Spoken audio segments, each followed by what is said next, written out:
आज बात करेंगे महाशिवरात्रि में ध्यान की कि ऐसा कौन सा हम ध्यान करें जो हमारे अंदर कुछ उत्तम ऊर्जा आए, कुछ शुद्ध ऊर्जा आए और हमें भगवान शिव का आशीर्वाद मिल सके। अब वो ध्यान किस तरह का होना चाहिए, ये सबसे पहली बात है। आज के दिन ही भगवान शिव की शादी हुई थी, उनका विवाह हुआ था, तो दो ऊर्जाएं आपस में मिली थी, एक शिव और शक्ति। तो यदि ऐसे में आप सिर्फ शिव का ही ध्यान करते हो तो आप चूक जाते हो। तो सबसे पहले आपको समझना होगा कि यदि आपको शिव का ध्यान करना है तो आप शक्ति का भी ध्यान करें। तो शिव शक्ति का जब आप ध्यान करोगे तब ही कुछ बात बन सकती है। और जैसा कि शास्त्रों में कहा भी है कि मूलाधार में शक्ति बैठी है, वो सातों चक्रों से होती हुई ब्रह्मरंध्र में जो शिव रूपी लिंग रूप है उस पर जाकर के लिपट जाती है, तब वहां एक शिवलिंग की आकृति का प्रकाशीय पुंज बनता है। तो इसका पहला स्टेप ये है कि मूलाधार से लेकर सहस्त्रार तक के जो सातों बीज मंत्र हैं, आप पहले 15 या 20 मिनट उनका ध्यान करें। जैसे कि मूलाधार का लम है और सहस्त्रार्थ का ओम है।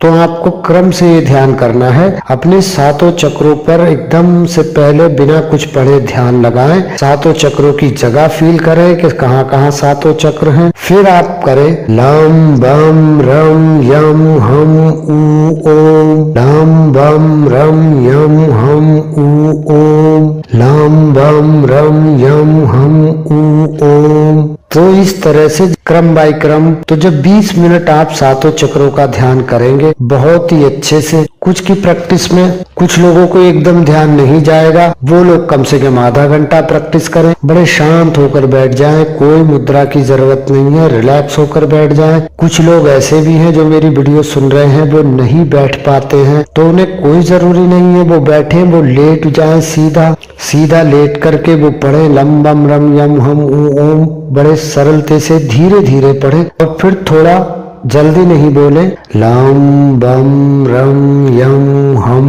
ऊ ओम। इस तरह से धीरे धीरे आप पढ़ें। जब आप ये 20 मिनट या कुछ लोग आधा घंटा इस ध्यान को कर ले, तब आप शांत होकर बैठ जाएं। और मैं अब आपको मंत्र देता हूँ जो शिव और शक्ति का सर्वश्रेष्ठ मंत्र है। संसार में इससे तकड़ा कोई मंत्र नहीं है। इसी मंत्र के अंदर दोनों शक्तियां विराजमान हो जाती हैं। तो बड़ा छोटा सा मंत्र है, ओम शिव शिवाय नमः, ओम शिव शिवाय नमः, ओम शिव शिवाय नमः। अब इसे पढ़ना कैसे है, आपको जब पढ़ेंगे ओम शिव शिवाय नमः, तो बीज मंत्रों के जो आपने सातों चक्रों को फील किया है, तब आप एक बार मूलाधार पर पढ़ेंगे ओम शिव शिवाय नमः, स्वादिष्ठान पर पढ़ेंगे ओम शिव शिवाय नमः, फिर मणिपुर पर पढ़ेंगे ओम शिव शिवाय नमः, अनहत पर पढ़ेंगे ओम शिव शिवाय नमः, फिर विशुद्धि पर ओम शिव शिवाय नमः,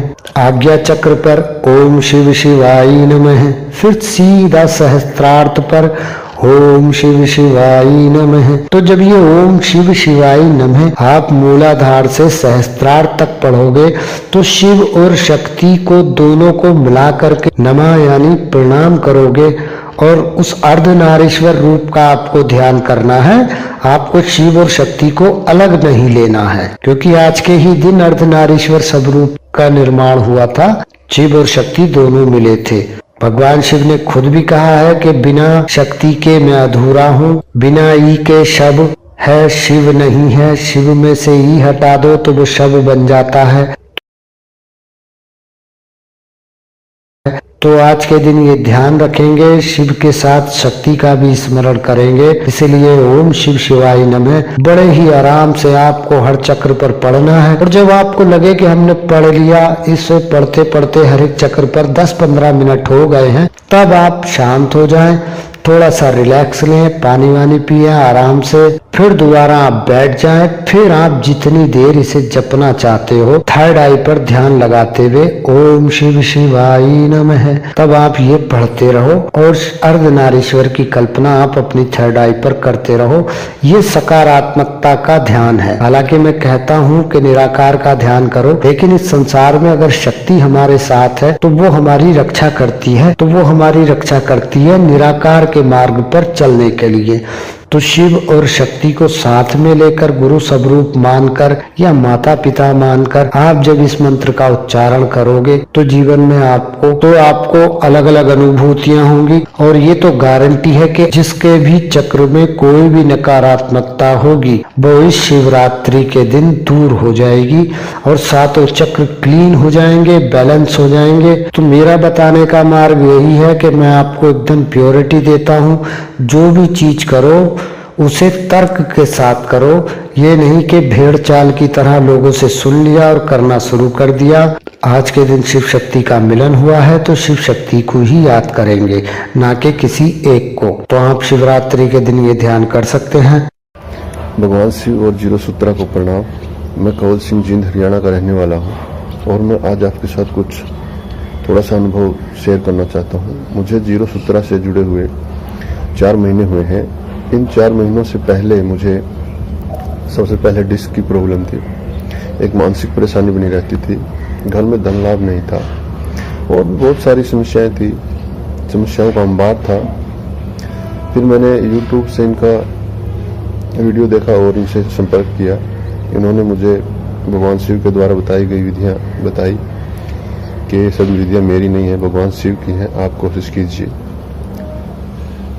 तो सबसे पहले इन्होंने मुझे कुंडली जागरण के बारे में बताया और धीरे धीरे कुंडली जागृत की। उसी दौरान मेरी डिस्क की समस्या दूर हो गई और मानसिक परेशानी सिर्फ 10 से 15 दिनों में ही मानसिक परेशानी का पता ही नहीं चला कि वो कहाँ गई।